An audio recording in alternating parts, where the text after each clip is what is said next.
Hello,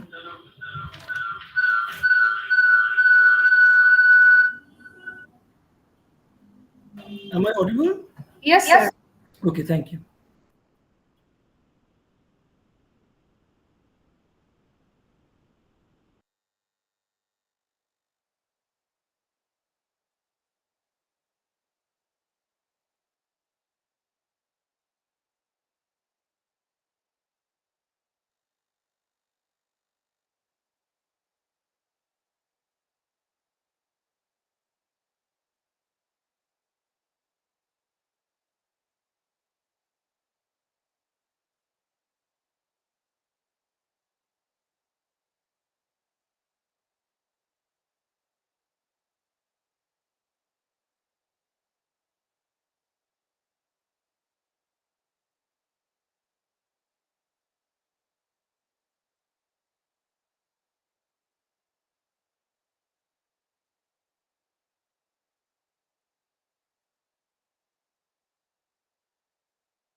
So, a very good evening to all of you.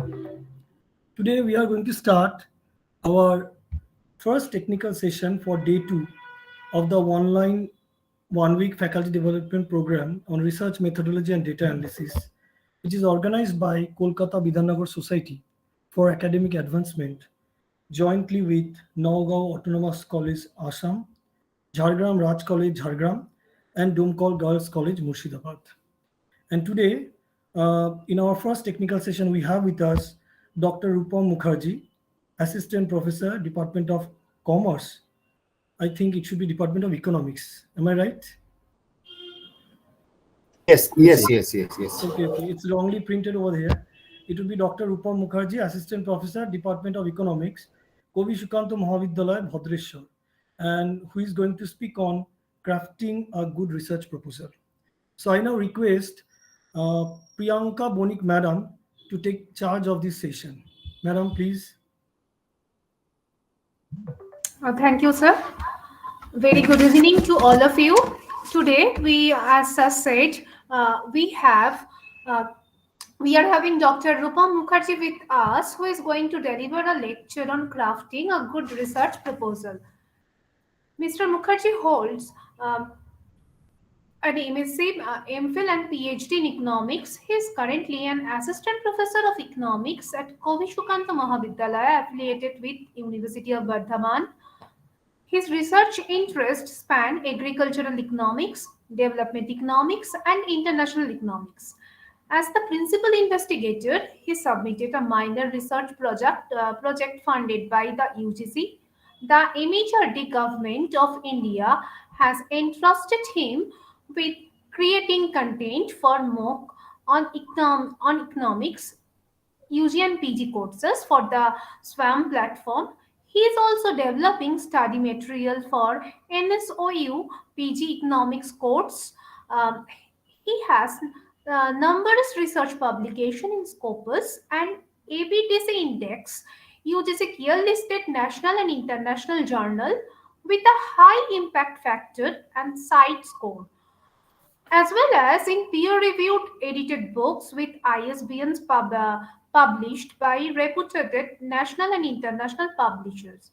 His research paper have won Best Paper Award at numerous international, national, and state level conference and workshop. He has he has chaired various sessions in international conference as a research person. He has given multiple interviews about the ongoing economic problem in India on All India Radio. He has also served as a peer-reviewed reviewer, editor, and advisory board member for several prestigious international journal and edited book. Now, I would request Dr. Mukherjee to start the session.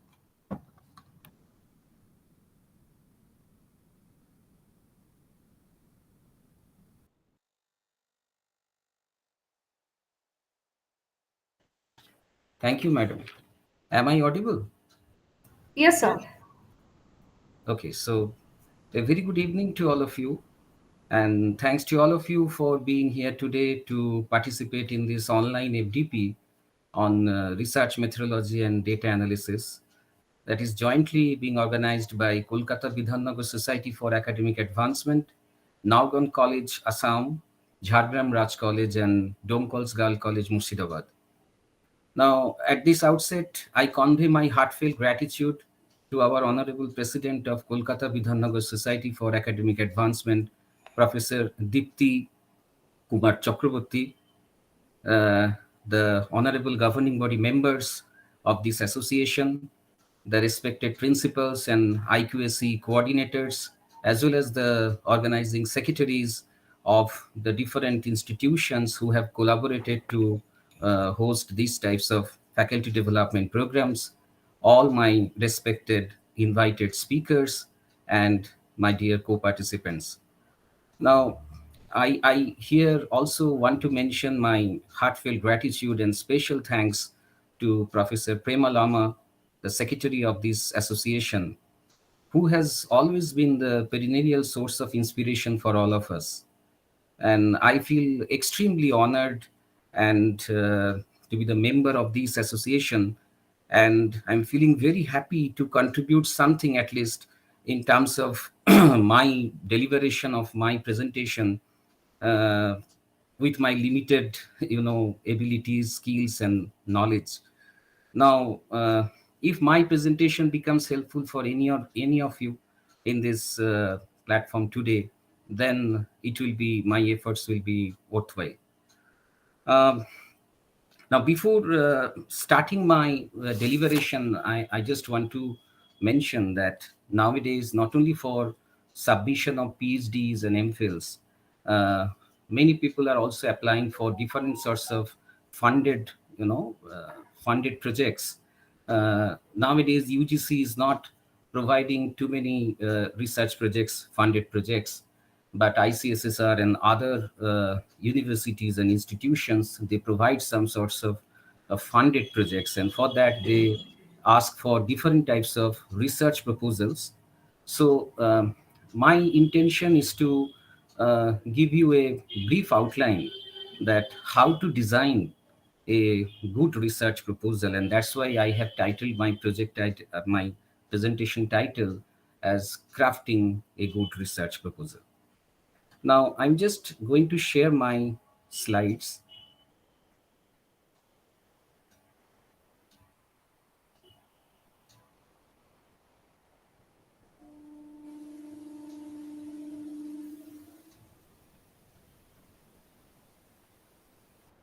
Now, is it visible? Yes, sir. Okay, okay. Now, I am just saying that I am not making it full screen due to the fact that I am seeing recently that whenever I am making it a full screen, the screen get freezed. So I am going on for the one slide after another, but the screen remains fixed at one slide. So that's why I'm making my presentation in this form. Is it visible to all? Is there any problem? No, sir. No, sir, no. No problem. Okay, so today I'm going to present before you whatever limited knowledge and experience I have in doing a little bit of research and submission of different types of research proposals, and how to craft a good research proposal. Now, if I ask you what is a research proposal, then the one-liner answer will be that a research proposal is a concise and coherent summary of your proposed research. Please note the two terms, concise and coherent. Now, here obviously I am talking about the research proposal that is social in nature. I am talking about a social research proposal, that is research proposal on social science. Now, whenever you are preparing for a sort of research proposal, this proposal must address at least four important questions. The first one is, what do you plan to accomplish? That is, what are your research questions in mind? That should be very clear to you. The second question is, why do you want to do the research? That is, what is the motivation behind doing these types of research? The third one is, how are you going to conduct the research? More specifically, what is your research methodology? And the fourth one is very important one, is what is the social relevance of your research? That is, can we have some sorts of policy relevance out of your research activity that can benefit the society as a whole? Now, the proposal that you are going to take into account, that whenever you are taking these types of research proposals, you must remember that you must take into account the feasibility of conducting this research.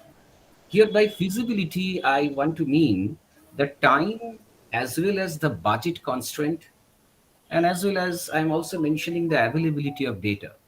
Because quite often we plan for different types of research proposals that may not be completed within the given period of time, or it may be a failure due to the budget constraint, as well as availability of data may be a problem.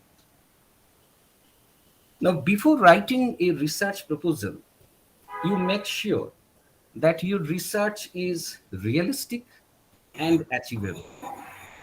Your focus of your research should be very clear, that should be crystal clear, and that should be well defined, and your research should be well justified. Hereby well justified we mean, are you doing something unique, or is it worthwhile for the society, for a particular business situation, or like that?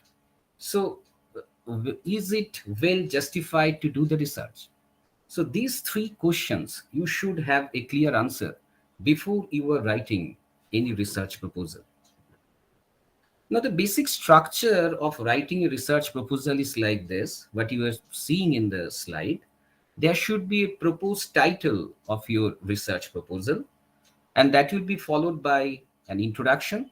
I will come in detail each of these units later on, but initially there should be a title, then there will be an introduction, then a brief review of related literature regarding the issue that you have chosen for your research, then the objectives, the research methodology that you are going to pursue, the expected results. Because you haven't done the research yet, you have to collect data in case of primary data or even in case of the secondary data.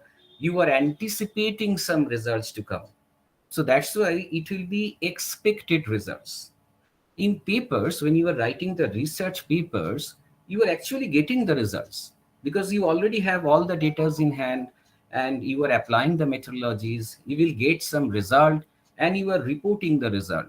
But here, you haven't studied the issue yet, so that's why you have to collect data. You have to go to the field in case of primary data, and you have to do all sorts of data analysis to come to some conclusion. So that's why here you must remember, in case of proposal, you should write the expected results. And this is also important to note that your expectation may not match with the reality when you actually confront with the data. Okay, so expected result is the important part. And in case of PhD thesis or in MPhil thesis, this point, anticipated timeline and budget proposal, may not be important, just like the other project proposals, particularly in case of the UGC funded projects or ICSSR. They need these sorts of specification that your project should be completed within the given timeline and what the budget that you are proposing for. So this anticipated timeline and budget proposal mainly comes for those funded projects. And then there should be some conclusion and then the references. So this is the basic structure of any research proposal. Now let's start with first the title of the research proposal. Now, whenever you are writing any research proposal, even yesterday when AP sir was talking about writing the proposals, he was also telling you that there should be a concise and meaningful title of your research proposal. So, at first, you must remember that whenever you are writing any research proposal, the title should be a brief and meaningful title. Now, a good title that you are writing that concisely communicates what your research is all about. Now, here, by communicates, the communication, I'm mentioning four things. The first thing is, what is the broad topic? Whenever you are writing your proposal, what is the broad topic or subject discipline in which you are going to conduct the research? That is called the subject domain.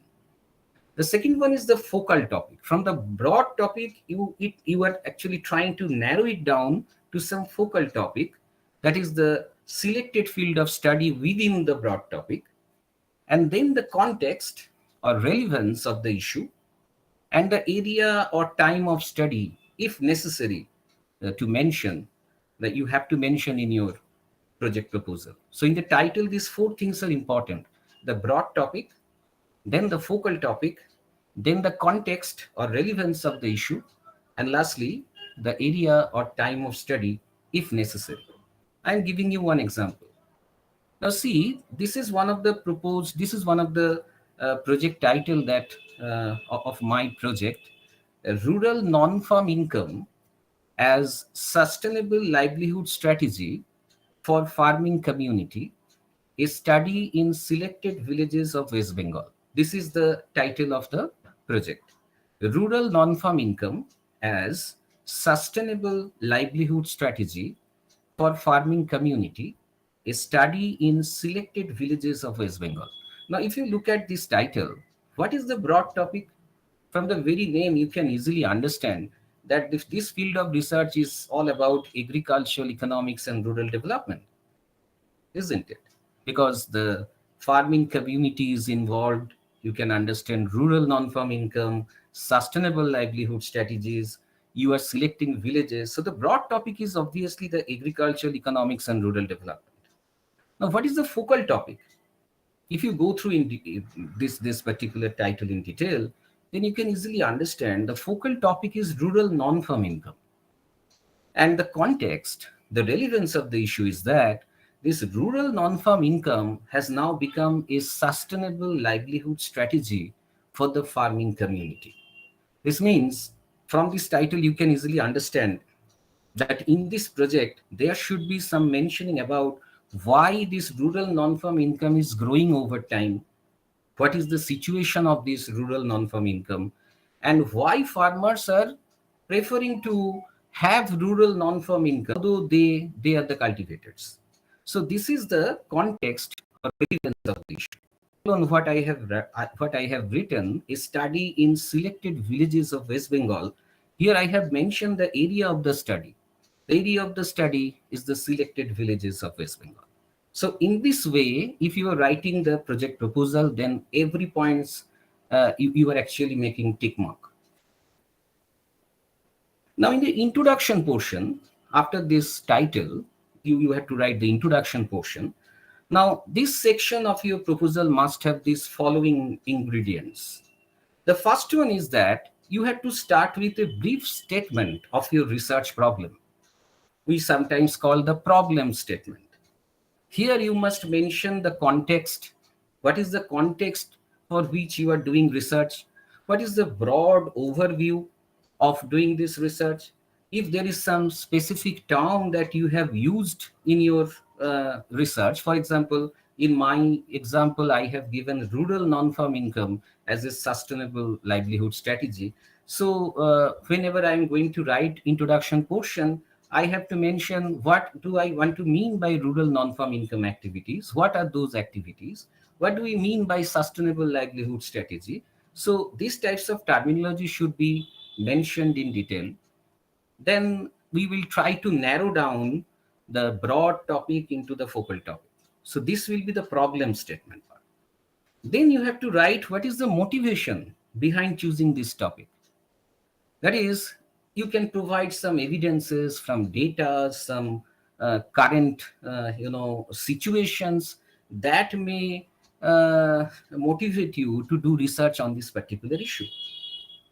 What are your research questions? What do you want to find out by studying this particular issue? And finally, your proposed plan of your work, sometimes we call it chapterization. You listened yesterday's lecture of AP sir. He has also mentioned some proposed chapterization has to be mentioned at the end of the introduction part whenever you are writing for the proposal. Now I'm giving you one example how to write it. For example, this particular topic that I have chosen, the rural non-farm income activity as sustainable rural livelihood strategy for farming community. Now, in the problem statement section, at first I should write what is rural non-farm income activities. Now, see here I have mentioned that rural non-farm income activities are all wage or self-employing activities that are not farming but rural. And see how I am mentioning this. I have also cited what is Lanzhou's paper in 1999. And what it could include? It could include agribusiness, commerce, retail, tourism, rural industrializations, construction works, mining, utilities, and financial services. And nearly 43% of the rural households are now engaged in the non-farm activities, according to Rural Development Report 2014. This project was a bit, old project. That's why I'm mentioning the date 2014. So these are the problem statement that you are making. And the context is that farming practices have turned out to be a losing proposition over time. What are the reasons behind it? Maybe due to increasing cost of cultivation, shrinking farm sizes, stagnant productivity, and obviously climate change. And this issue is obviously important because probably you know that 85% of the farmers in the nation are small and marginal, having the landholding size less than 2 hectares, and almost 49% of the farmers are debt trapped. So you can understand that farming has now become a losing proposition. And that's why maybe for the last 2 decades, this non-farm income is growing dramatically in India. So here you can easily understand what is the problem statement. So these are some examples how you can write the problem statement section of your proposal. Now then comes the motivation part. Now, why rural non-farm income is now becoming important? Because it is capable of absorbing the surplus labor in agriculture. It can help stabilizing farm income, particularly at the time of crop failure. It can reduce rural urban migration because if you get the jobs in the rural sector, then people will not migrate to the urban sector. And may provide a way out of poverty for the rural poor. And obviously, it can foster inclusive growth of the rural economy. So these are the motivation why we are trying to study the reasons, the opportunities, the policy prescriptions, all related to rural non-farm income. And very recently, when I was doing this research, there was the lockdown announcement of the government, and this lockdown announcement to curb this lethal coronavirus, that has prompted a reverse migration of workers, from the city to villages. So already in the villages, there are disguised unemployment in agriculture.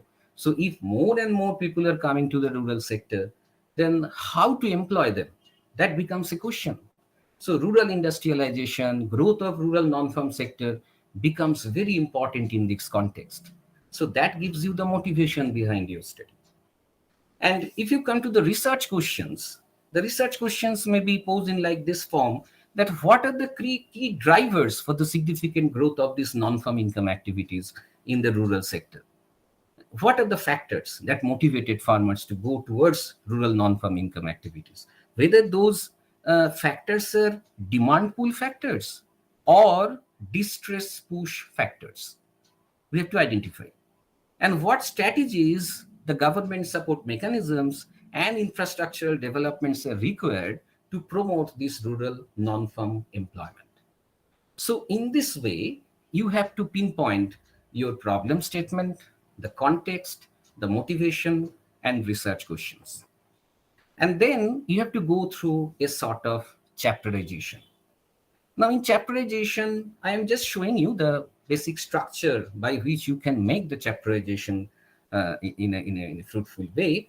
In the introduction portion, you can give the backdrop. You see, I am making the chapter 1 introduction. Then under chapter 1, 1.1 is backdrop, 1.2 is motivation, 1.3 is review of literature, 1.4 is research gap, then 1.5 is objectives, and 1.6 is the plan of work. Here by plan of work, I mean the chapterization part itself, how I have, structured the entire study. Then in chapter 2 comes research methodology, in which you have to mention the nature and sources of data and the estimation method, the econometric method, or any method that you are utilizing for your study. Then in chapter 3, you are making the data analysis, the analysis of data. And in chapter 4, you are making the summary and conclusion. And in summary and conclusion, you are again making it some part, major findings, policy relevance. Please remember this part is very important, policy relevance. Then the limitations of your study, if you have, and what is the scope for future research. And finally, you're writing the bibliography. So this is the basic structure, how you are chapterizing your entire project.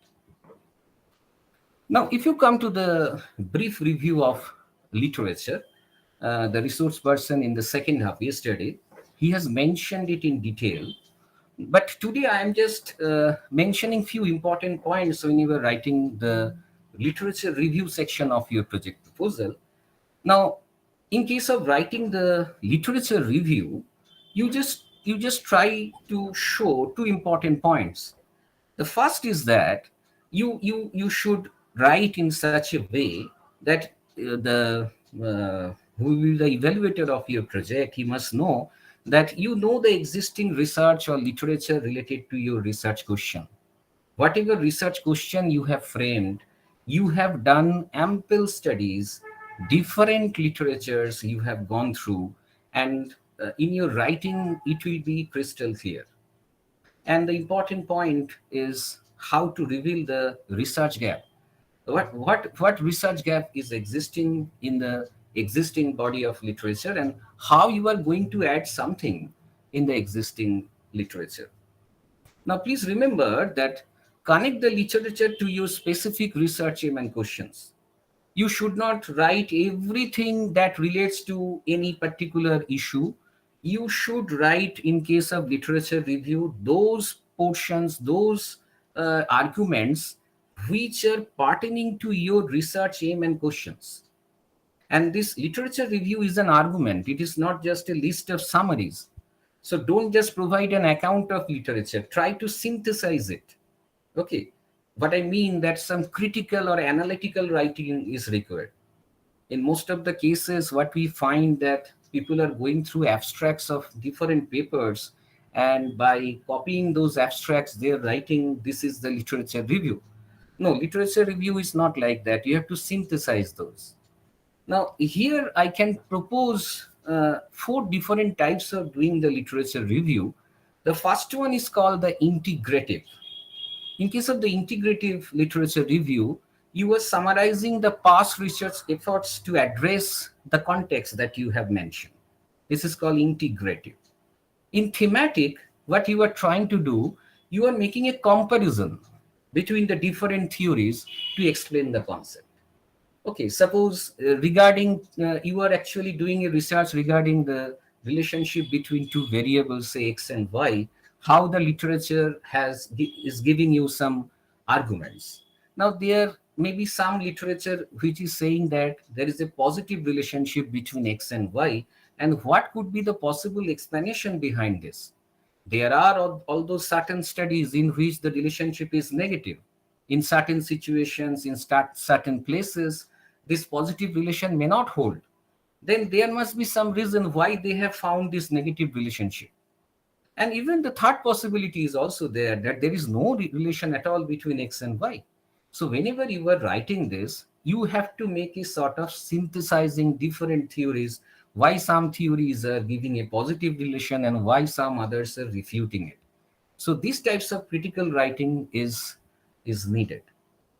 Sometimes this literature review is maybe a chronological literature review, particularly in case of development of some ideas, some primitive ideas, then some development has taken place, and some new ideas are coming, some new inputs are getting into shape, and finally we are now at this stage. So whenever you are writing these sorts of development theories, then this chronological literature review may be beneficial.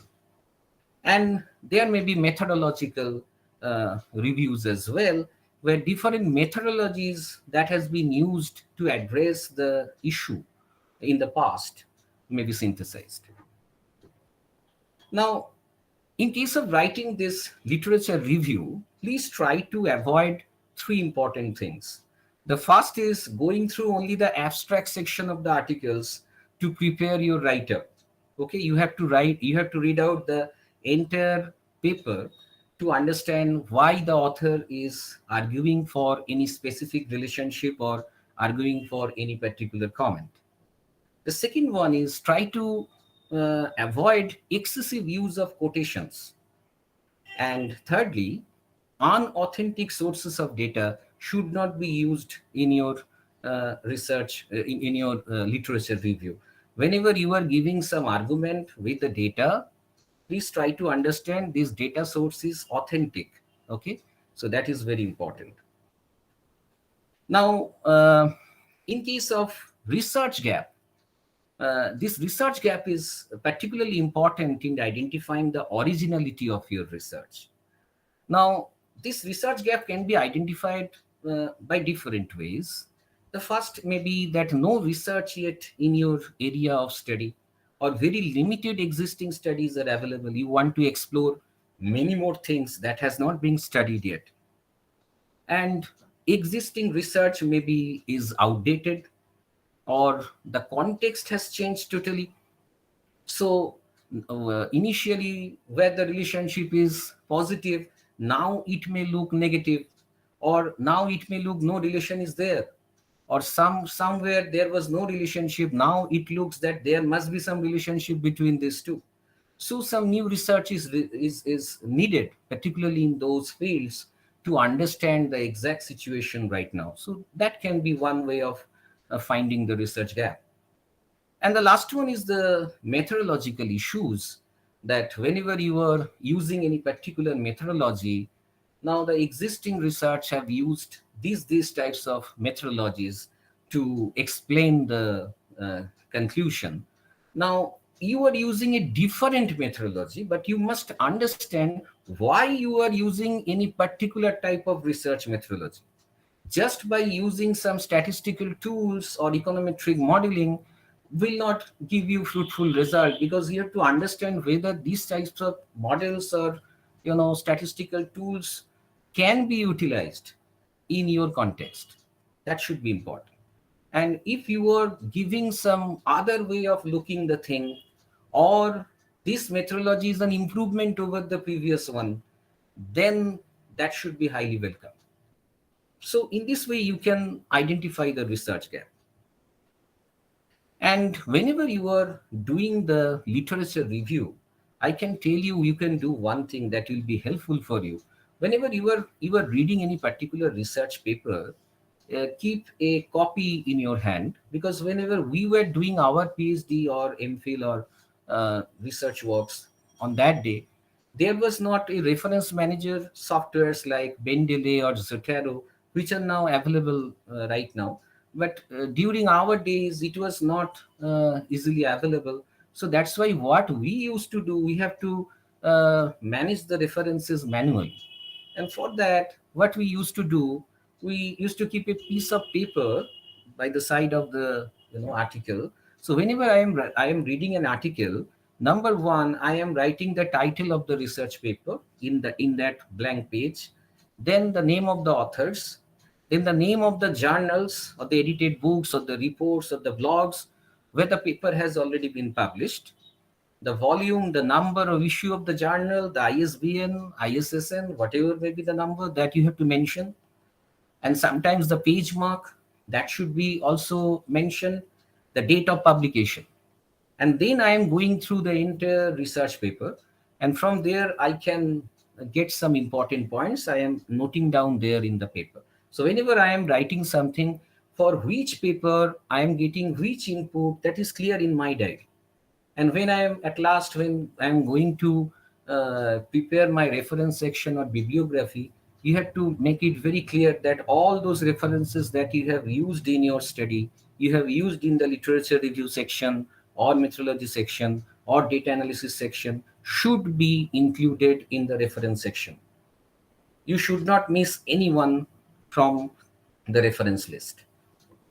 But nowadays it becomes very easy. If you know the softwares like Mendeley or Zotero, these are very useful reference manager softwares. Now, whenever you are writing the objectives, uh, try to pinpoint, particularly in case of research proposals, try to pinpoint your objectives in maximum three to four main objectives. Okay, and try to use the action verbs in your objectives. For example, in certain cases, I have found that students are writing, the study tries to describe, the study tries to explain like this. But I would prefer to write like to investigate, to examine, to identify, to explore, to evaluate, to understand, to suggest or recommend. These are some action verbs that will add some flavor to your writing. Now, this part is the most crucial part, the research methodology section. And most of the projects that you are going to submit, they go for a detailed study of these particular sections. And sometimes if you have some difficulties in writing the methodology section properly, then your project may be cancelled. So take ample care when you are writing the research methodology section of your project proposal. Now, in case of writing the research proposal, uh, this section includes the types of variables that you have considered for the study. Now, the nature and the sources of data, the data should maybe cross-section data, the time series data, the panel data, or it may be the primary data, secondary data. Whenever you are writing the secondary data, what is the source of those data? And in case of writing the source, whether this source is authentic or not. In case of primary data, you have to go for some survey. And then you have to mention that what is the process of doing this sample survey. That is how to design sampling. That is whether you are using probability sampling or non-probability sampling. You have to give argument why. And what is the sample size determination formula that you have utilized? Sometimes we do convenient sampling, but preferably it should be probability sampling unless the case that you do not know the sample size. Uh, but probability sampling is obviously being preferred in case of primary data. And the data collection method, how you were collecting the data, the what types of method you were collecting the data, whether you have make a sort of pilot survey or not. Because in pilot survey, in most occasions, you are going through some sort of questionnaire design, and when you are doing the pilot survey, you may feel that some questions have to be reframed, and then the final survey starts. And the statistical or experimental methods or the econometric model that you have used in this particular study. Please remember, whenever you are writing any particular tool or econometric model that you are going to use in your research proposal, please you have to write why are you using this particular model. This is very crucial. Why are you utilizing this? So you have to mention these points in your methodology section. And you also have to provide argument regarding the rationale behind choosing the econometric model for your study that I have already mentioned. You have to show the reliability and validity of a test. Sometimes it is important to show the normality of data, by which test you are doing it. And obviously the tests regarding heteroscedasticity, autocorrelation, or multicollinearity problems, whether they exist in the data set or not. So these things you have to mention whenever you are writing the methodology part. And when you are coming to the expected results, you should infer the expected major findings of your study in brief. And you must know that this expectation should be based upon the literature survey or your common sense reasoning. I have already mentioned that your expectations may not match with the results that you will get after performing different statistical investigations when you will actually collect the data. But in the proposal sections, you are writing the expected results on the basis of the literature review that you have made and the common sense reasoning that from which you are inferring the results. Now, this particular slide is actually showing you the anticipated timeline. That is the anticipated project timeline I'm mentioning about. Now, this is one project that I was being submitted, and this is the way by which I have submitted the uh, anticipated timeline of my project. See, I have divided the entire work into some parts. Total 18 months was given to me, and within these 18 months, I have to submit the project. Now, how I should perform different types of activities within these 18 months. So first, what I have written that project planning and design. See, I have given the start date, I have given the end date. I have taken 2 months time for project planning and design. Then I have done a pilot survey. After framing the questionnaire, I have done a private pilot survey for 1 month time, and I understood what modifications are required in my questionnaire designing. And then I started data collection. This is the final survey part. Data collection, data entry for the final survey. I have taken 6 months time for it because it needs huge amount of time to collect data from field. My work was based on primary data. Most of the works that I do, I usually do on the primary data. Then an important part comes regarding data filtering, and then data analysis and preparation for the first draft report. You see, I have taken 6 months' time to do it. This is also a huge chunk of work we have to do. And then arrangement of seminar and preparation of final report. After preparing my first draft, I should try to give a seminar in which I should express what types of results that I have found out of these studies. Therefrom, I can get different types of suggestions from the eminent experts. And on the basis of that, I can modify the first draft that I have prepared. And then I should prepare my final report. For it, I have taken 2 months' time, and then audit the research expenditure that I have made. I have taken 15 days time, and then submission of the final report after printing and binding. Again, I have taken the 15 days time. So this is all about an 18 months timeline within which I have planned to submit the entire project. Now, this is only a sort of example, you can do your research in your own way. I have just shown you how to write, how you can write rather, the anticipated project timeline. And this was the budget proposal. This is a typical budget proposal that was usually being the structured format of UGC MRP. So in which there are non-recurring items and recurring items. So they also give you the maximum amount permissible for any particular head. For example, see here I have given a proposal for 4,58,000. Maybe 5 lakhs is the maximum bar within which I have to give my project proposal. In the social science projects, they give funding not more than that usually for the major projects. Now, I have given books and journals 15,000, then equipments like laptops, pen drives, printer, antivirus, I have allotted 50,000 for it. Then the travel and field work, in which I have given 85,000.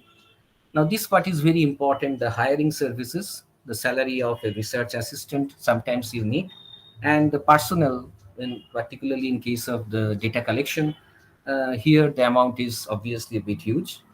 Then some contingencies and institutional overheads. Usually, they give a certain percentage of your total expenditure should be allocated to it.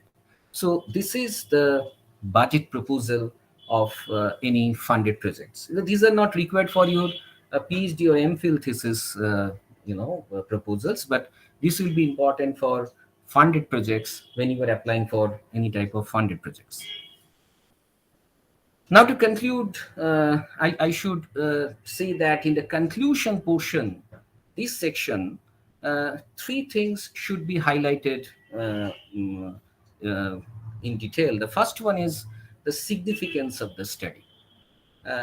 In my experience, in many cases, what I have found that whenever the scholars are writing research papers, or they're applying for funded projects, or even they're writing for the PhD research proposal or MPhil research proposal, this portion they omit or they do not write with much detail. What is the social and policy relevance of your study? Why are you doing this study? So this portion has to be mentioned in detail. If you apply for ICSSR projects, then in the conclusion sections, they will tell you to write these parts in detail.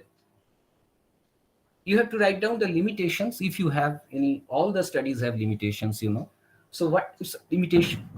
What types of limitations you have in your studies? And what are the scope for further research?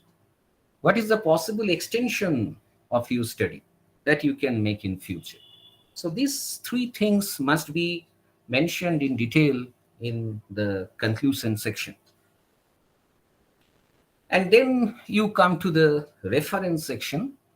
Now, here you have to follow any particular citation style. The most common styles are APA or Chicago, like that, in particular in social studies. And please remember, include your citations throughout your proposal, not just in the literature review section. Throughout whatever citations you have made, you have to list it down into the reference section. Okay, otherwise, whenever you are submitting PhD, it will come back and they will ask you some modification is required in your referencing section. And check carefully that all the citations mentioned in the proposal should be included in the reference list. That what I am saying, that you should not miss anyone. You should check it repeatedly before submission of the project. And nowadays, the reference manager softwares like Mendeley, Zotero, they become very helpful uh, of of reducing the labor, efforts, and time that in our time we used to do it manually. Now, how to use Mendeley, how to use Zotero, that can be entirely another lecture altogether. Now, but these are very helpful softwares. I think many of you may know these softwares. But if you are using this reference management becomes very easy. And then before the final submission, you must go for 3 or 4 important points. The first one is the proofreading. You must check the spelling and grammar. There are also softwares which can also check the spelling and grammar. The one important such software is Grammarly, that you can upload in your PCs or even in your phones, which can check the errors in your spellings and grammar. You must check plagiarism. There's a very important point. I'm mentioning that this is in most of the cases, not only in the PhD or MPhils, but also in the funded projects. This plagiarism is becoming a very important issues, and there are many plagiarism checkers online. These are available. You just check whether your data source or your writing remains safe whenever you are utilizing those softwares. But there are some other softwares which are very popular but very expensive, like Turnitin, like Authenticate. Urkund is there in many universities, by which you can check the plagiarism content. Sometimes we call the similarity index of your writing. You try to bring it down less than 10%. It is better if it is less than 5%. So try to do it. And if the plagiarism content is coming, try to paraphrase it. There are many paraphrasing softwares also. There is a Quillbot, is a very important paraphrasing software by which you can write down the sentence by paraphrasing it, and then your plagiarism content may go down. And you have to mention some ethical compliances also there. If you have taken any help from any organizations or any collaborating institute that is going to help you, or any funds that you are receiving it, you have to mention it whenever you are submitting your final project. So actually, what I feel that I don't know whether this particular deliberation is actually helpful for you or not. But research is to see what everybody else has seen and to think what nobody else has thought. So that's why I have given the title of my presentation as the crafting of a good research proposal, not writing a good project proposal. Because you can write anything, but for crafting you need some designing concepts, and these are the designing concepts that if you are using in your research proposals, I hope that it will be granted, you will get the funds, and in case of PhD or MPhils also, your project will be selected. And that is all from my part. Thanks to all of you for your patience here. Thank you, sir. Thank you very much for your nice, summarized, and structured presentation. It's an enriching session for all of us. And Thank thanks you. a lot once again, sir, for what you discussed with lots of example in such a short span of time. Thank you, sir. Thank you, man. Thank you. And I think today's lecture is beneficial for the young researcher and especially for those who are going to submit their research proposal. and we learn a lot from you, sir, and wish to listen you more in due course. Thank you, ma'am. Thank you. Thank Thank you, you. sir. Thanks a lot. And is anyone have any questions you can ask? We have time. So if you have any question specific to today's topic, you can unmute yourself and ask the questions to Sir.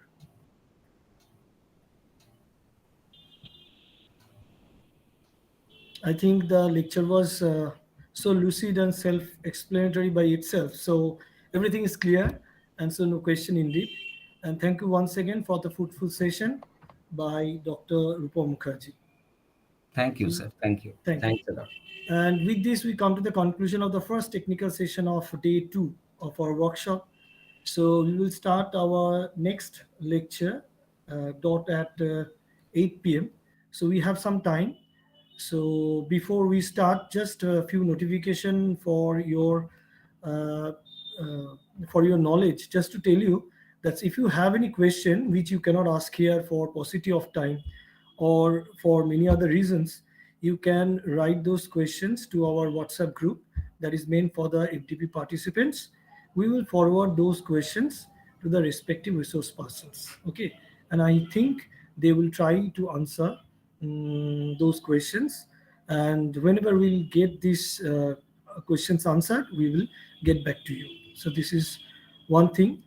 And second thing is that please, after conclusion of the second technical session, that is end of the day, we will provide a feedback link uh, on daily basis. So every day we'll have a feedback form that will be shared in your group, and I will request all of you to fill it up as soon as possible, not more than within 30 minutes. Otherwise, it will be closed later on.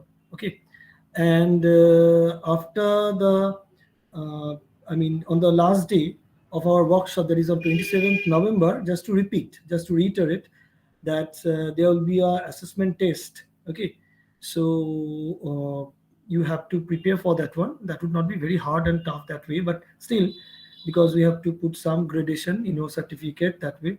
So there will be an assessment test for that one. So with this notification, uh, we are going to start our next session. So next session will also be conducted by Priyanka Bonik Madam.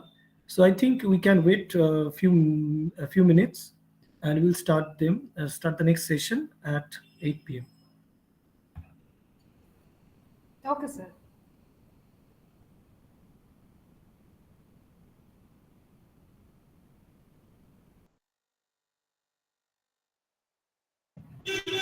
I just ask our next session experts. I think he's already present over here, Dr. Sudipto Ghosh, sir. Hello, is he present? Dr. Sudipto Ghosh, sir? No, not yet.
We will be starting our session as soon as our resource person joins to the platform. So please wait. We'll come back soon.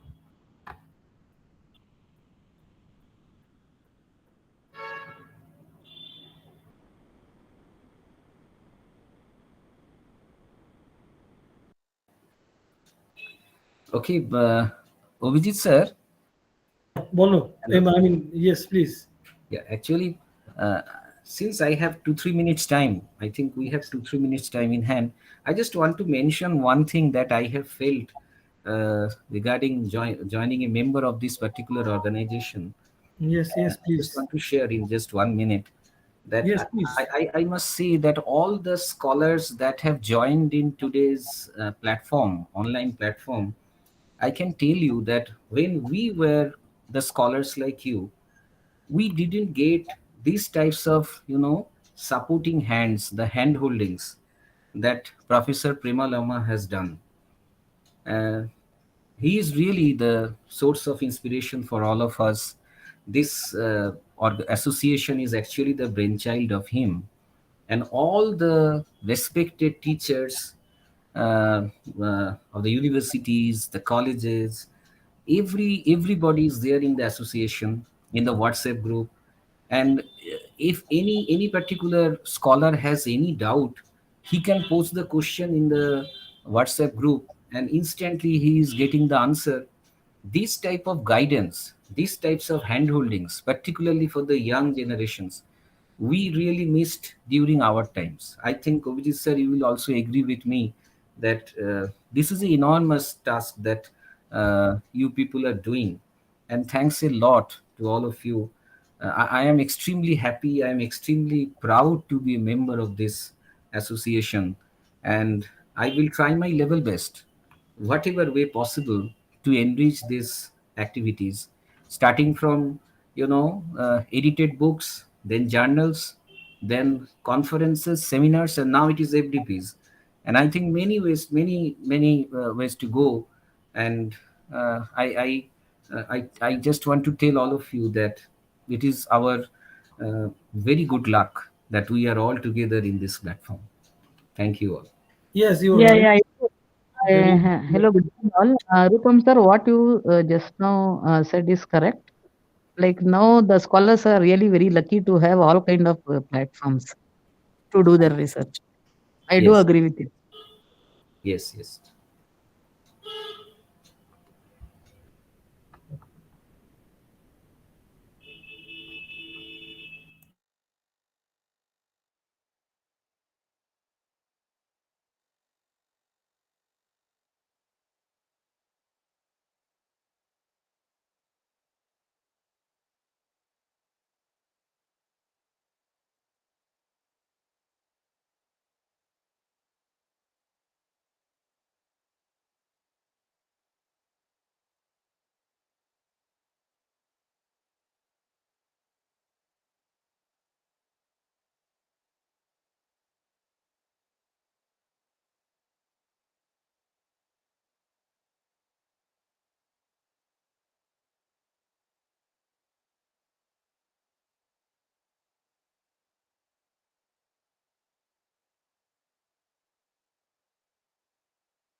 Okay, I think our resource person for this session has already joined. I welcome you, Dr. Sudipto Ghosh, sir. And I also request Priyanka Bonik, madam, to take charge of the session. Yes, sir. So again, a very good evening to all of you, to the respective members and all the participants. After an enriching first technical session by Dr. Rupa Mukherjee, we are going to start our second technical session in day 2 FDP program. And here, on behalf of our organizing committee, I would like to introduce Dr. Sudipta Ghosh, our honorable resource person for this session. Dr. Ghosh is an assistant professor in Department of Commerce, Maharani Kashishwari College, affiliated to University of Calcutta. He obtained his MCom, MPhil, and PhD from University of Calcutta. He has nearly 15 years of teaching and research experiences. He has contributed to many peer-reviewed journals, including UGC Care listed journal and edited books, and presented paper in different seminar and conference at national and international level. He has edited one peer-reviewed multidisciplinary research volume published by reputed publishing house. He has also worked as a reviewer of books published by reputed publishers. Dr. Ghosh successfully completed one minor research project as the principal investigator funded by UGC. He has successfully convened one state level seminar and two national level webinar. He has also delivered lectures as an invited resource person. At present, he serves his institution in various capacities, including the head of the department, joint convener of research cell. He is the life member of Indian Accounting Association Research Foundation, Kolkata, Commerce Alumni Association, University of Calcutta, Kolkata ISI, and Kolkata Bidhannagar Society for Academic Advancement. And after that, I would request you, sir, to start this session. Thank you, sir. Thank you, Priyanka madam, for your nice introduction about me. Am I audible? Yes, sir, you are. Okay, thank you. uh, at the very beginning, I should express my gratitude and thanks to the KBSAA authority and the organizing team for this FDP. I am really honored to get a scope to share my views, to speak something in front of you in this platform. My special thanks and regards to our President, Sir, Professor and former head, Department of Commerce, University of Calcutta, Professor Dipti Kumar Chakraborty, Sir, and the Secretary, Sir, Pema Lama, Sir, Associate Professor, Department of Commerce, University of Calcutta. My sincere thanks to Vijit Kundu, Sir, Department of Commerce, Barakpur Rashtraguru Surendranath College, the organizing secretary of this FDP, and my all the participants present here. A very good evening to all of you. First of all, I have one humble submission to all of you that my topic is the concept and measurement of variables, and I think that this is a very basic area for research. Now, as this my presentation, basically this is for the beginners, those who are about to start their research or who has just started their research. The learned persons, teachers, professors present here, to them it may be a very basic level discussion. So with these few words, I would like to share my presentation. I have a PPT, I have a PDF file. May I co-host now so that I can present from my end?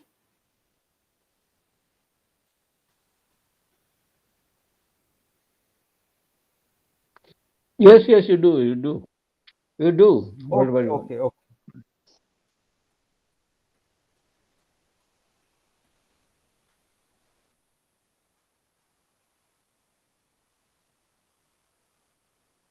Is it visible? Is it visible? Yes, sir. Yes, sir. Okay. So my topic of discussion is concept and measurement of variables. Now, our FDP is on research methodology. So let me take a few minutes to say something about research and research methodology. We know that research is a careful, systematic, and analytical study to discover new facts or information in some field of knowledge. Basically, it is a way of thinking. It is an art of scientific investigation. This is the contribution to the existing stock of knowledge. So, with the help of research, we can extend the knowledge base. Now, come to research methodology. Dear participants, research methods and research methodology, they are not same. Research methodology is problem specific, but research methods are in general. Research methods, it provides a set of different tools and techniques. So many tools and techniques are available under research methods, but in research methodology, we applied the particular tools and techniques which is applicable for our research, the research under consideration. So research methodology helps us to select the specific choice of different methods. Now, for conducting a research, different steps to be followed, like review of literature, formulating a research problem, identifying variable, constructing hypothesis, and so on and so forth. There are so many steps. You are already familiar to this concept. So I am not taking time in this area. My point is that identifying variable is one of the important steps. Now, yesterday, our respected Professor Ananda Mohan Pal sir has said that in time of literature review, you can search the literature, classify the literature on the basis of variable. When will you start your research, or when you are about to start your research, which variable or the set of variables would you consider? That is important. So the concept of variables and its measurements of variables, they are very, very important, and it's the very basic step. For data collection also, you know that data are primary, secondary. Primary data can be collected through questionnaire, secondary data from published source. For if I consider only the primary data, then questionnaire to be prepared, and for them also this concept is very, very important. Now, the concept of variable. What is variable? Very easy. It is something that varies, which takes different values. Say your income. Income of Mr. X, Mr. Y, Mr. Z. Again, income of Mr. X in different months. So, a variable is something that varies. A variable is property that takes on different values. A variable is a symbol to which numerals or values are attached. Example, there are so many examples. I am considering few of them, like gender, attitude, age, religion, height, weight, income. Although all they are examples of variable, but still all they are not the same type of variable. So we have to know the different types of variable. Variable may be subjective, may be objective. Like attitude is subjective, income is objective. So let us consider the types of variables. Now, variables can be considered, can be viewed from different perspectives. The most common type of variable we usually use, that is the independent and dependent variable. Now, independent variable is also known as predictor variable. It is also known as criterion variable. Whereas dependent variable is the predicted variable because it depends on one or more variables. And these dependent variables also known as the outcome variable because the result of dependent variable depends upon the independent variable. So dependent variable is also known as outcome variable. And in functional form, we can write like y, this is a function of x, so y is the dependent, x is the independent.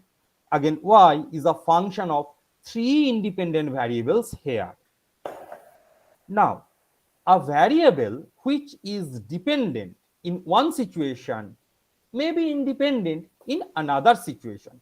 So, whether a variable will be dependent or independent, it depends upon the articulation of the researchers and the objectives of the research.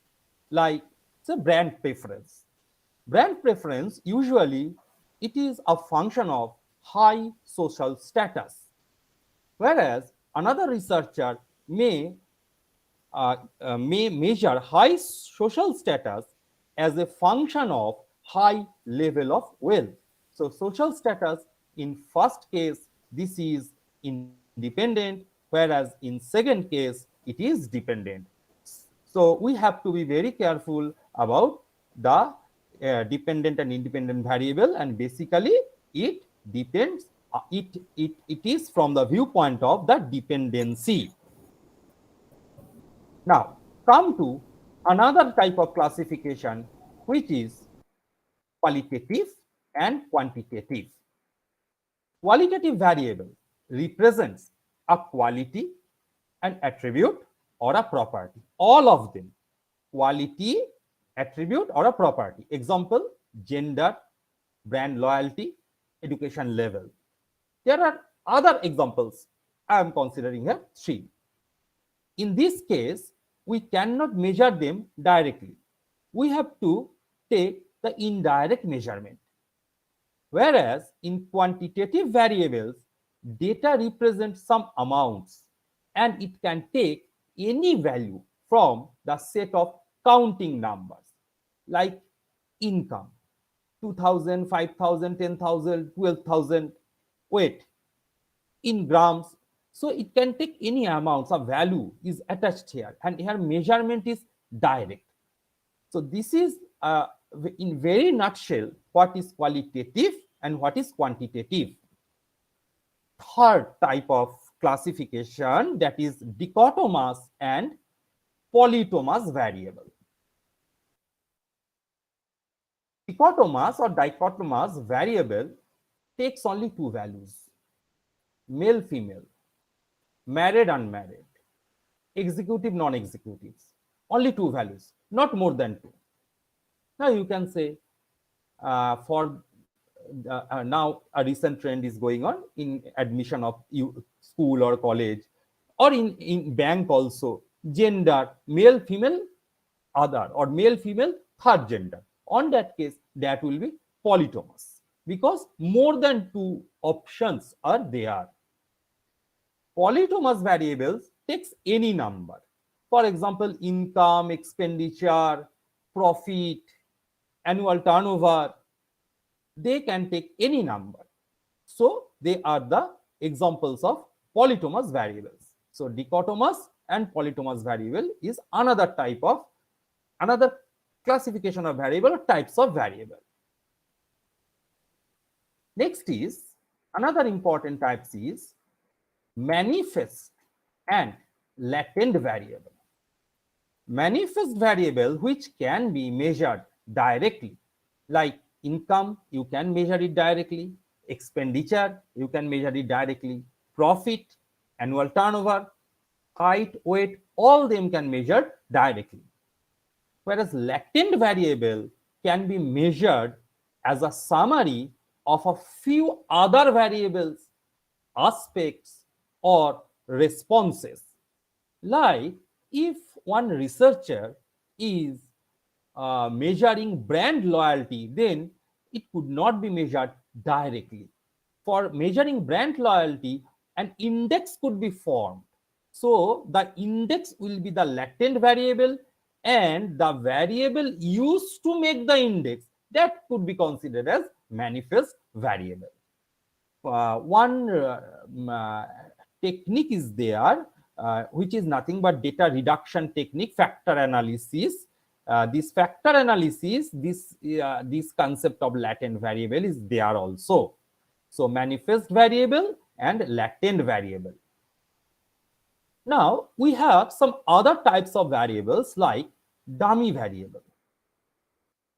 Dummy variable is a qualitative variable that considers only two values like 0 and 1.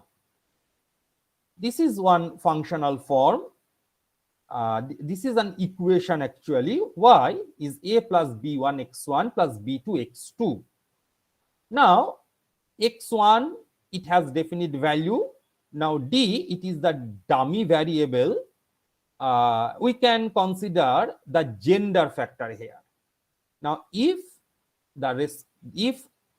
respondent is male, on that case we can consider 0, and if respondent is female, we can consider 1. So D will take either 0 or 1, male, female. So this is the dummy variable. Sometimes dummy variable you have to introduce in your research, and it depends upon the research literature review. After intensive literature review, you have to determine the variable, and then you have to make the you have to construct the hypothesis, then equation. On that case, if required, dummy variable may be introduced. Another type of variable is proxy variable. Proxy variable is the representative variable. Representative means not exact, more or less. Okay, representative variable. Like how to measure economic development of a country. So we can use the variable per capita income. This is the proxy variable. We can measure the overall development of a country, or just the development of a country. On that case, per capita income, or another researcher can use Human Development Index, HDI. Then industrialization of an economy. How to measure it? It could be the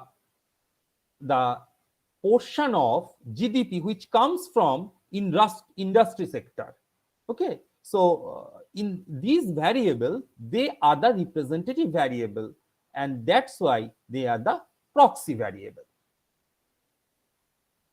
Next is another important item is extraneous variable. Extraneous variable, what is this? Which affects the relationship between independent and dependent variable. So in one hand independent, in other hand dependent. So the extraneous variables, it affects the relationship, and it can increase or decrease the strength of the relationship.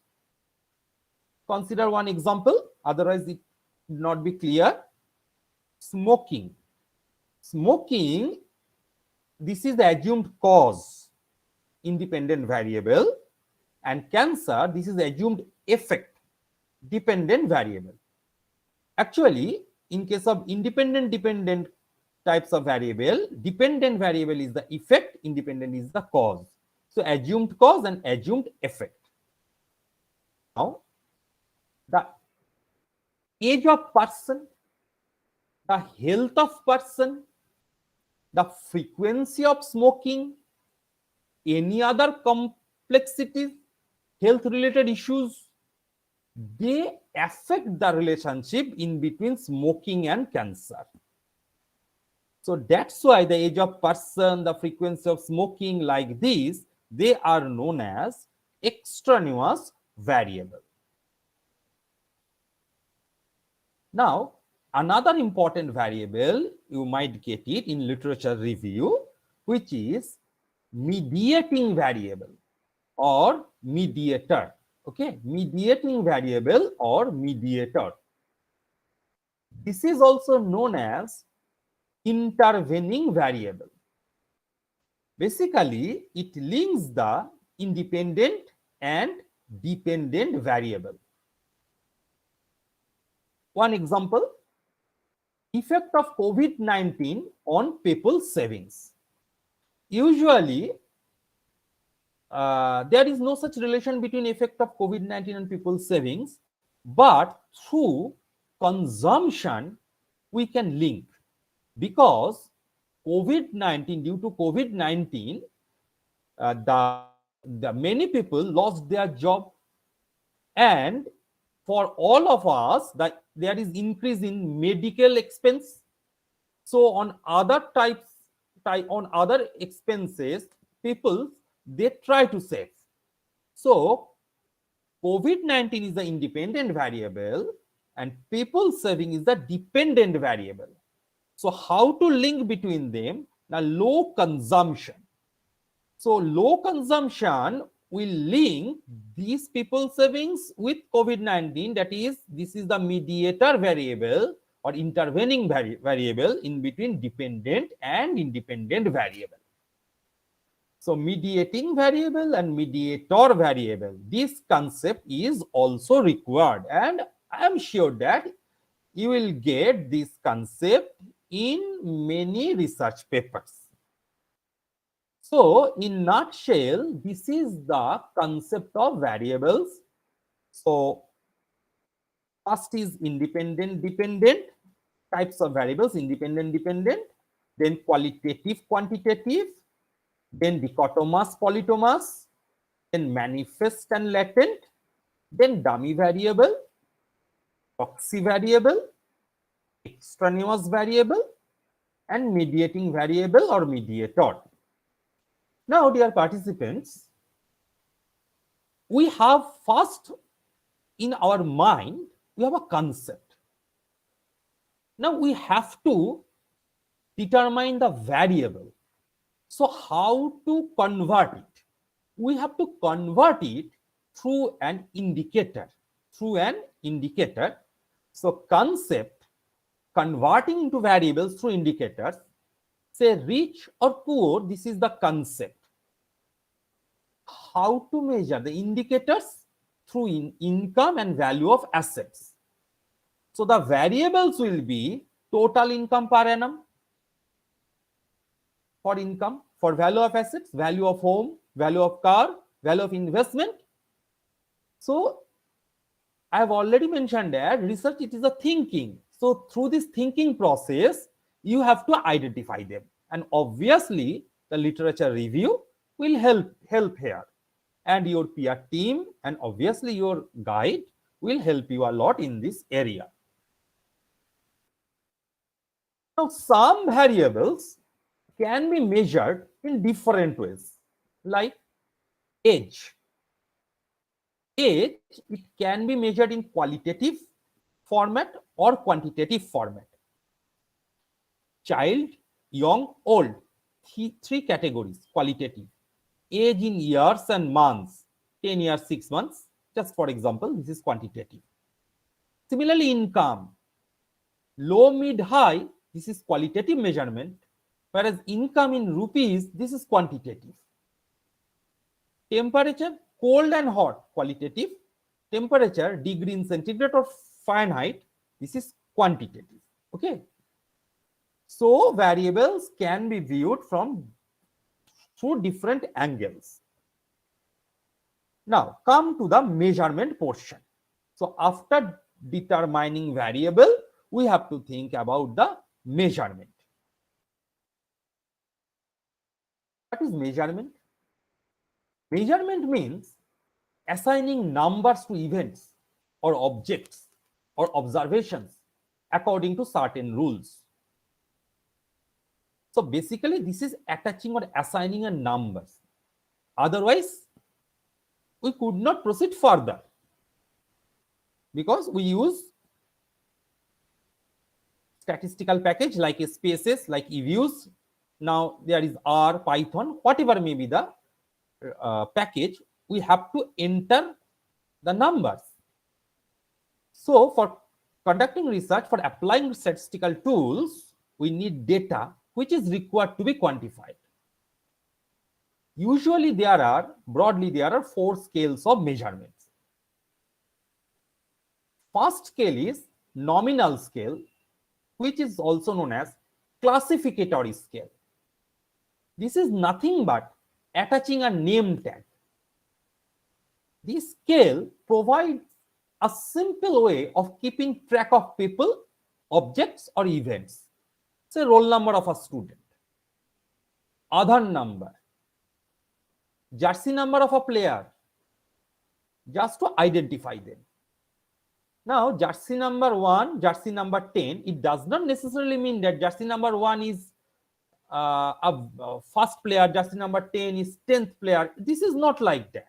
Or jersey number 1 is 10 is 10 times better than 1, not that. The number assigned has no quantitative value. They are simple identifier. Gender, for male we are using 0, for female 1, that is also nominal scale. A students from section A, we can assign a number, roll number A10, student from section B, B3. So who is better, who has better possibilities? Nothing could be predicted from this number. They are simple, the identifier. And we are classifying here. Student from section A, A10, student from section B, B3. We are classifying this. So that's why classificatory scale. And here data has no order or structure. 1, 2, 3, 4, 5. 5 numbers. But 1 is better than 2, 2 is better than 3. No, not at all. So this is the nominal scale or classificatory scale in nutshell. Next come to ordinal scale, which is also known as the ranking scale. This scale has all properties of a nominal scale, but it also ranks the subgroups in certain order.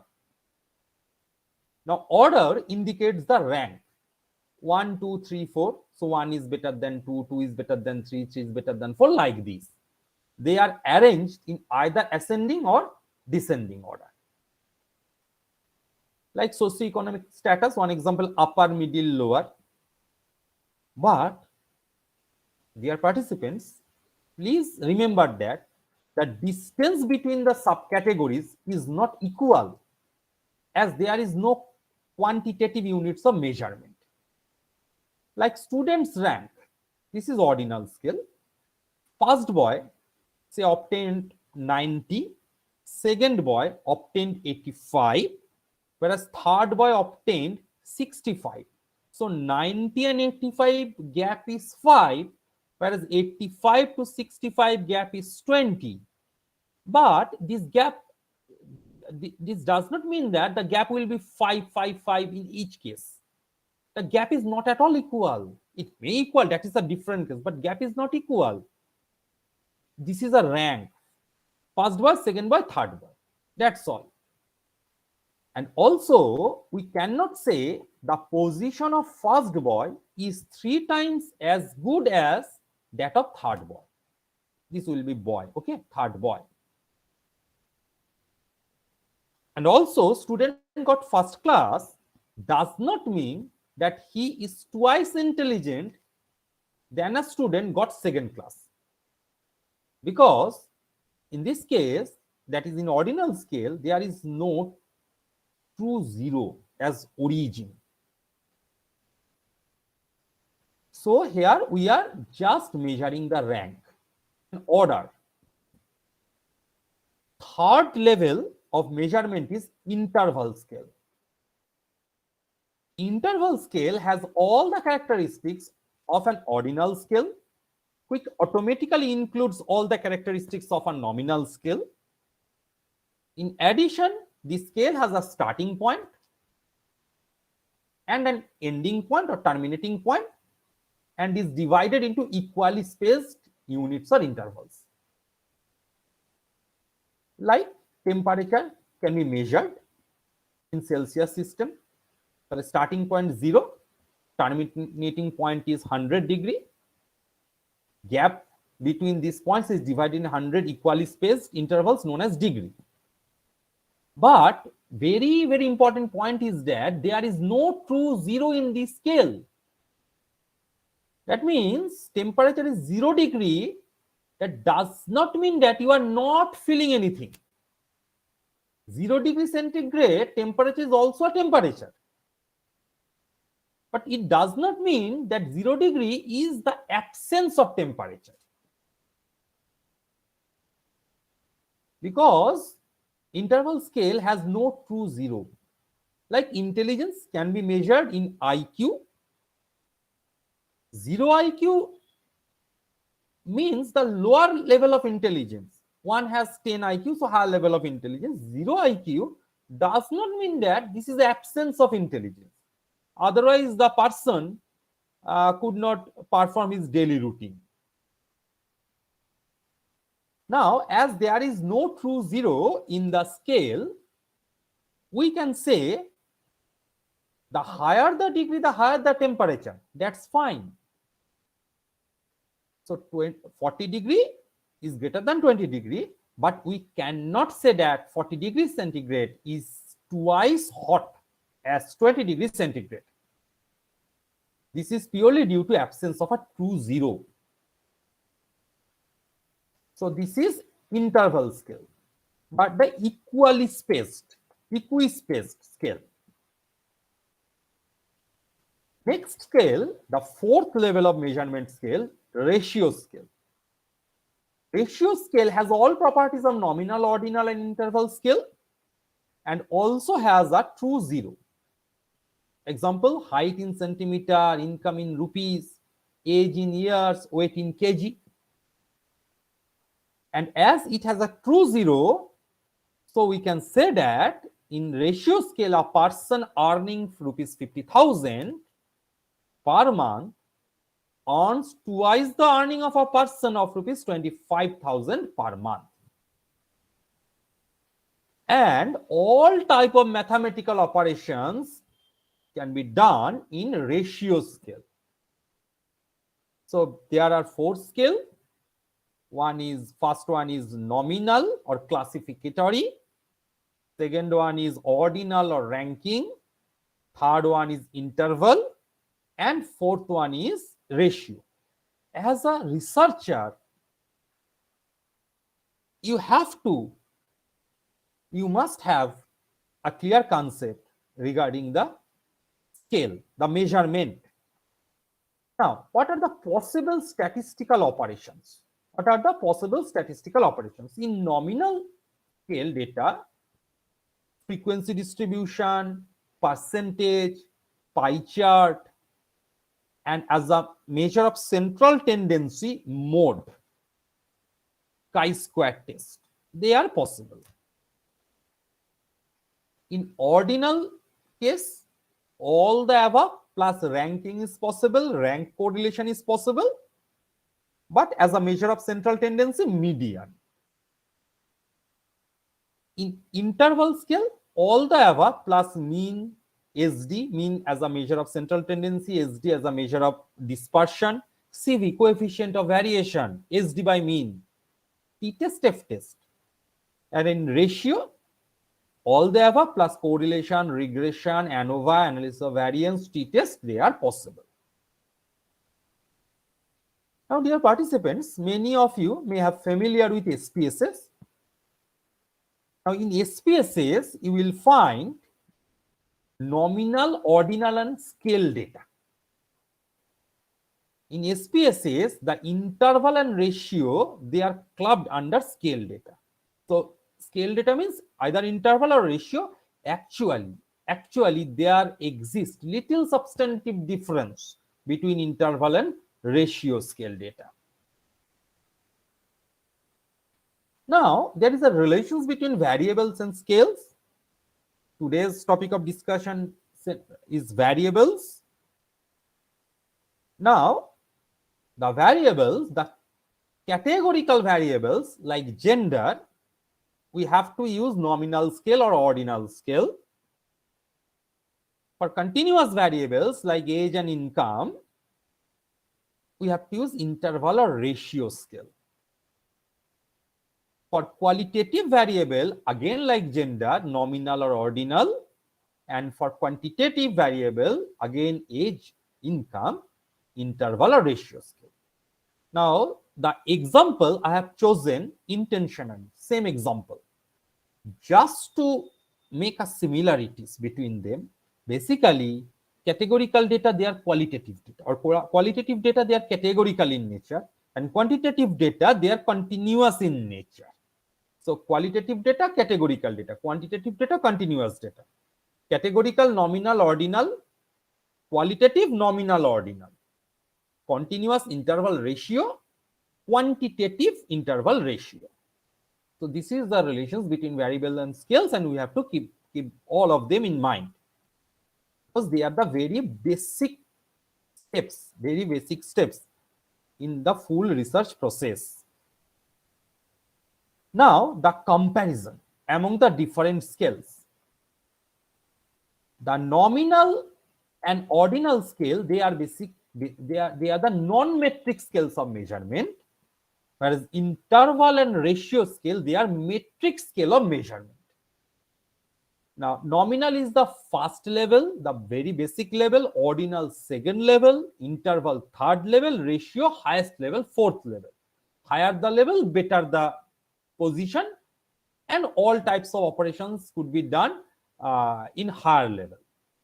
In nominal, there is no order, no magnitude, no origin, whereas in ordinal, we have order but no magnitude, origin. In interval, we have order and magnitude but not origin, whereas in ratio, we have all of them. So that's why ratio data is much more better. Now the possible numeric operations: in nominal, counting, possible; in ordinal, ranking; in interval, all arithmetic operations with equal interval between numbers; and in ratio, all arithmetic operations with equal interval between numbers and a true zero. And I have already shared with you that the possible statistical operations for different types of data.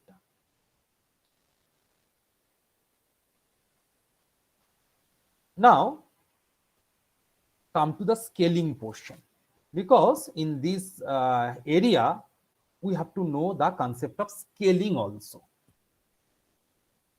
Scaling, this is a process of placing the respondent on a continuum with respect to their attitude. So what is continuum?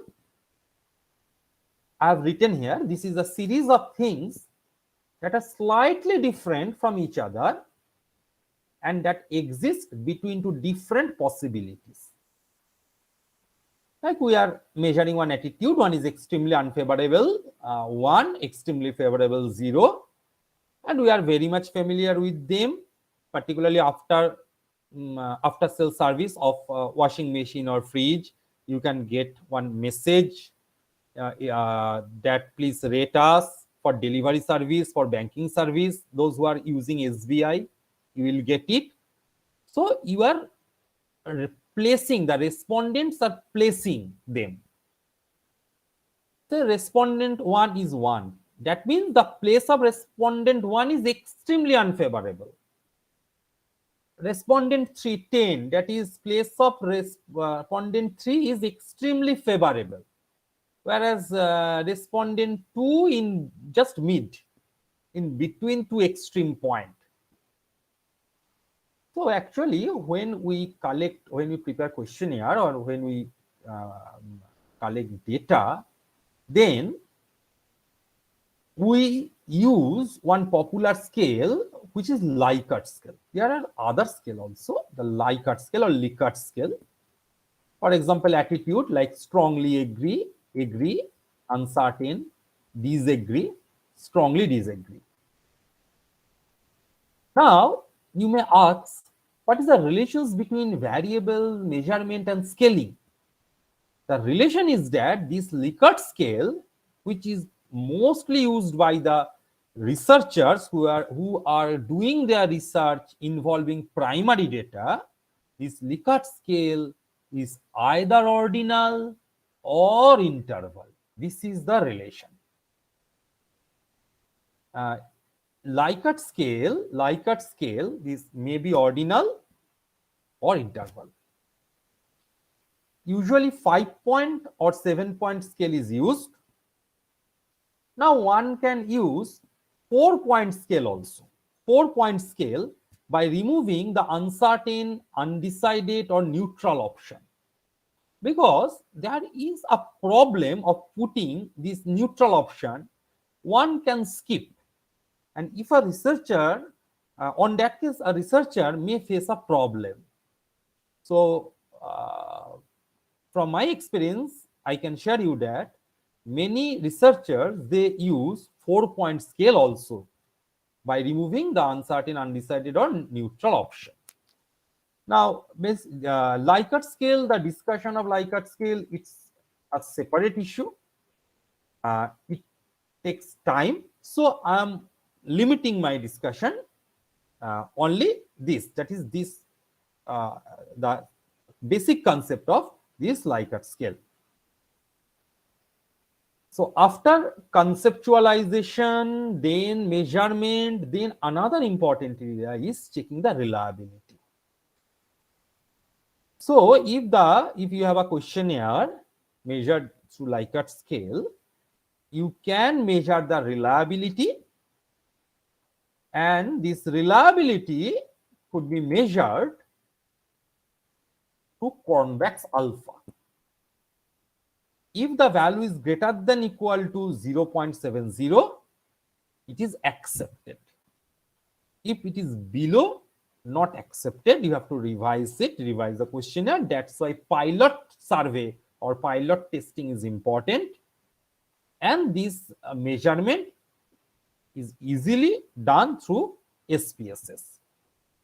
So this is my deliberation, a very short deliberation, a very this deliberation is for the beginners. So I am stop my sharing here, and I do not know how far I could add value to you, but I think that as a beginner you will get something from this presentation. Thank you, sir. Thank you very much Thank for you. such an enriching, informative, and nice presentation in such a lucid manner, of course, and in a short span of time. I think this lecture is beneficial for the beginner who has just started their research or planning to start their research. It will help them to understand, identify, and analyze the variable in much better way through today's discussion. We learn a lot from you, sir, and wish to listen you more in the due course. Thank Again, you. thank you, sir. Thank you, sir. Thank you very much. On behalf of the organizing committee, again, I take this privilege to thank you. Thank you, sir. Good night. Okay, Okay, okay. Thank you, before Priyanka. before before we conclude, I just take one thing. That's I hope Anjali Pandit, are you there? She has raised her hands, so might be there is a question. So can we take a question if Anjali Pandit? Is Anjali ma'am is here?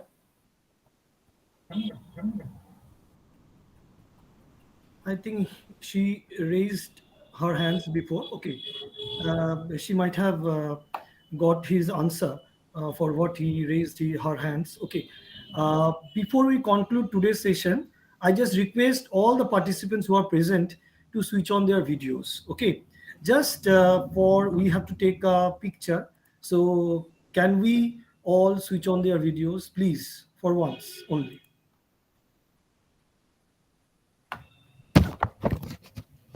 I request to all of you, please switch on your video just to take a picture. Sir, my camera is not working. Okay, if it is out of your control, I'm not asking you. For others, I'm just requesting to switch on your video so that we can take a picture with active participation of all of you. Thank you. Actually, my video is not performing. Okay, that's okay, sir. No problem.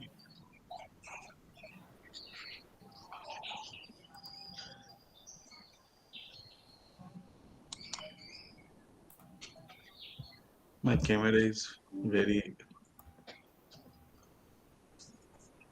poor, I think.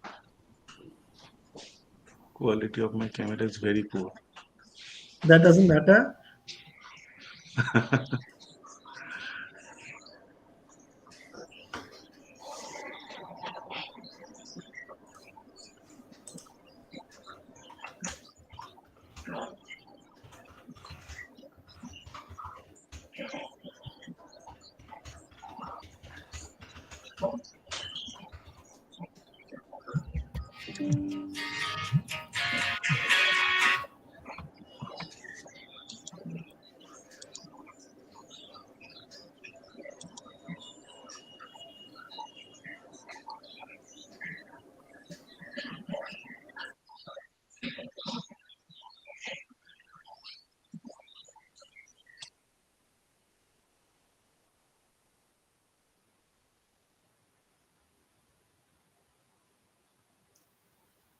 Ovijit sir, please unmute yourself.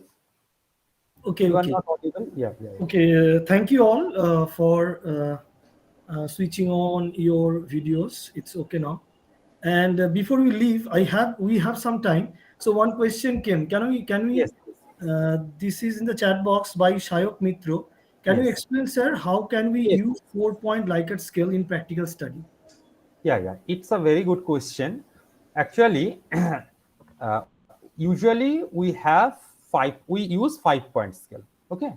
Now, in 5-point scale, like strongly disagree, neutral, then agree, strongly agree. Now, uh, in order to keep a good response from all respondents, we can remove the uncertain or undecided this option or neutral option. Uh, just remove the neutral option. Your purpose will be served. On that case, in against the each statement, you have 4 options. Strongly disagree, then agree, then strongly agree. Your purpose will be solved. That means no one can skip their answer.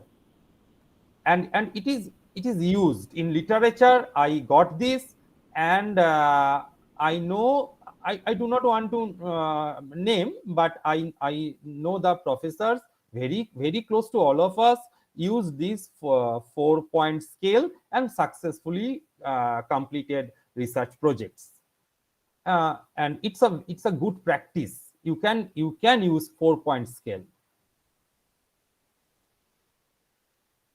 Okay, I think Shayok Mitro, you have got your answer. Okay.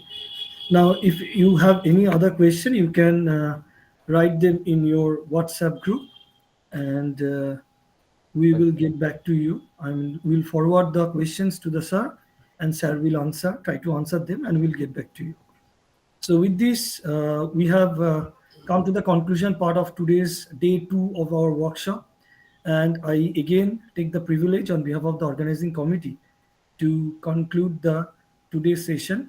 And these 2 sessions, both of these sessions are wonderful, very fruitful, lucid, and I think it would be very much beneficial for all of us, for the beginners as well as those who are already engaged in the research work. So thank you once again to both our resource person, Thank and you. with this I want to conclude this today's workshop. So we are again meeting tomorrow at 7 p.m. And till then, we enjoy your day. Have a good night. Thank you all. Thank you all. Thank you, dear participants. Thank you, KBSS authority. Good night. Good night. So, Thanks with to your all. permission, I am leaving now. Okay, sir. Okay. Thank you.